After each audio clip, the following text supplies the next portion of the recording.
Hello, Sis D, and I'm finally back with another video. Well, I took a couple of weeks off because, to be honest with you guys, there wasn't too much things to talk about, especially when it was regarding the Xbox. Now, it was a bunch of bad news, and honestly, guys, I know a lot of people on this channel support the Xbox brand, and this channel has been mostly Xbox-eccentric stuff. I do cover PlayStation and PC, of course, but we are based on Xbox, and it was just too much bad news, and I just felt that Xbox fans needed a break from all the bad news. And I'm not gonna come on here and force feed you guys something positive when there's nothing positive to say about Xbox.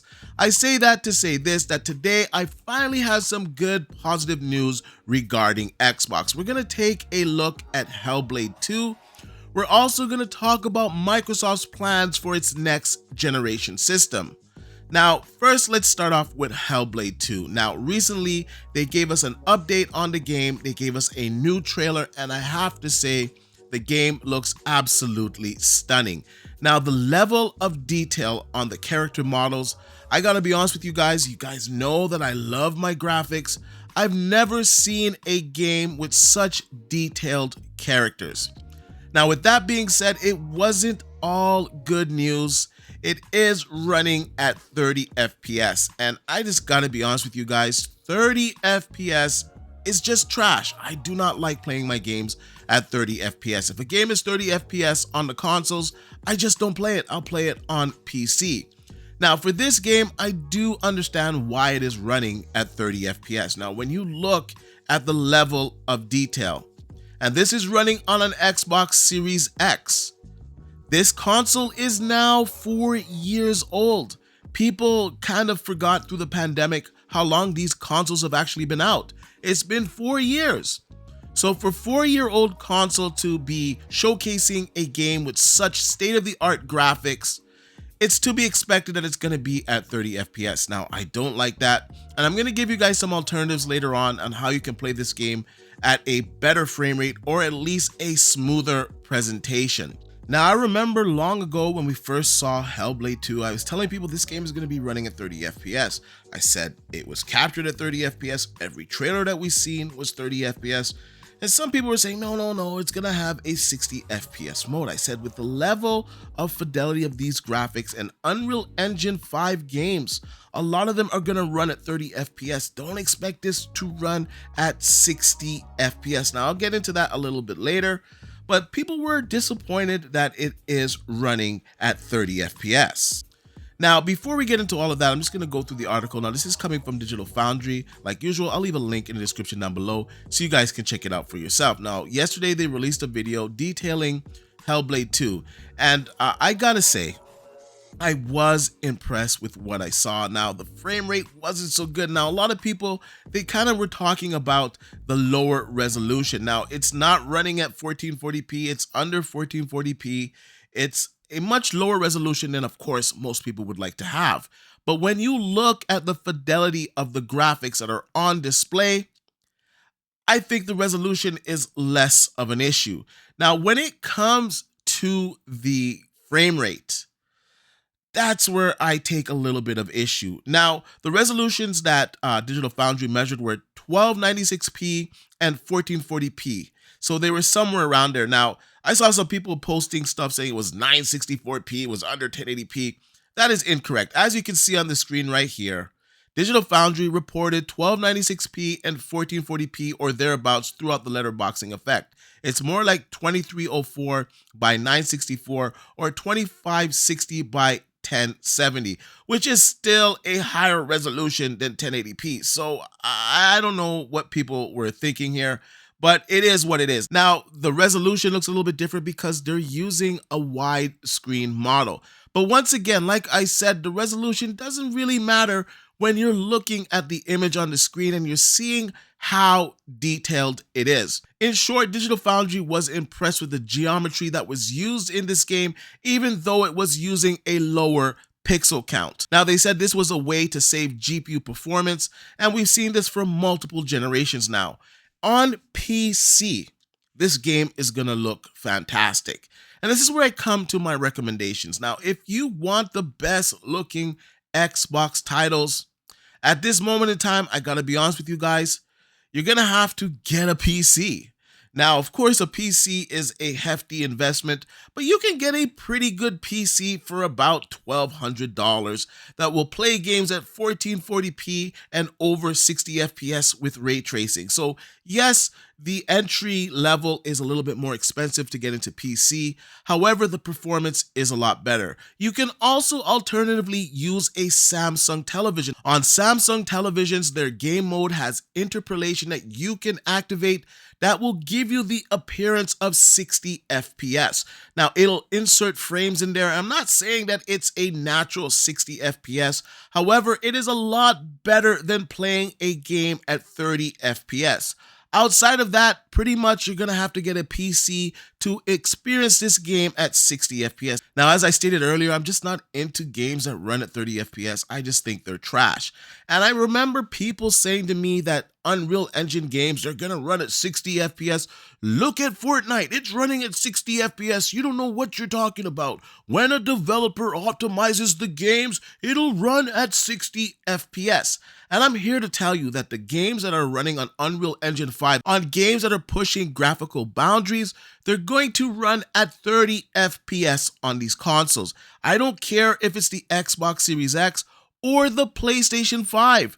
They're going to run those games at 30 FPS, and you're going to see that as this generation starts to go forward and Unreal Engine 5 games become the norm.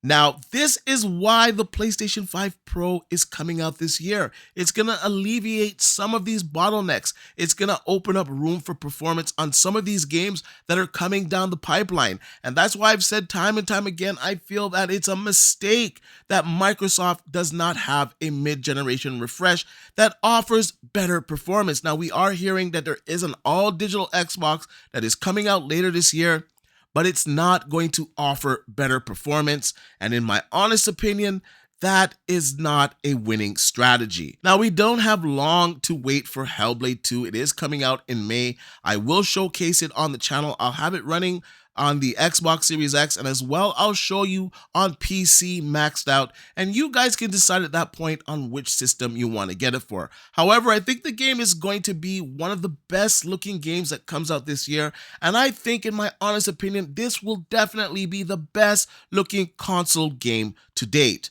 Now, let's move on to the Xbox. Now, I just finished saying that I feel it's a mistake that Microsoft is not releasing a mid-gen refresh that offers more power. However, it appears that they're fully going ahead with their next generation system, and this is according to a recent email from Sarah Bond. Now, this is coming from Gamerant.com, and like usual, I'll leave a link in the description down below so you guys can check it out for yourself. Now, they go on to say that Microsoft is moving full speed ahead on its next generation Xbox console. A senior company official has said the status update, which also teased one particular aspect to the new Xbox console, which was initially shared in an initial memo that promptly ended by leaking online. Now, the email itself was authored by Xbox President Sarah Bond and largely reflects on her 5.5 months as head of the division. The memo was leaked to Windows Central, who verified its authenticity with Microsoft. She goes on to say we're moving full speed ahead on the next generation console, and the device is planned to deliver the biggest technological leap ever in a generation. Now, we also saw this when Microsoft came out and they were talking about putting some of their exclusives on the PlayStation. They did mention that a next generation Xbox is going to be pushing the boundaries, that it's going to be extremely powerful. Now, we've heard some rumors that Nvidia is involved, and I gotta say, I don't believe Nvidia is involved. I think they're gonna stay with AMD. Now, the big part of their next generation system is the implementation of AI. And the fact that she says it's going to be a technological leap, I do believe it. Now, if anyone can do a huge leap with gaming and AI, it is Microsoft. Microsoft, first and foremost, is a software company. And I do believe that this next generation console will be powerful. But I gotta say this, it has to be said. That's not going to matter if you don't have games to showcase on your system, if you don't have exclusive titles on your system. This is why I believe that Microsoft is still going to have exclusive titles on the Xbox brand. Yes, some games are going to go to PlayStation, some games are going to go to the Nintendo Switch, games that make sense, some games after a year may arrive on other consoles. I'll give you an example. Starfield, I know a lot of people are going to hate this, but I do believe that Starfield might make an appearance on the PlayStation later this year.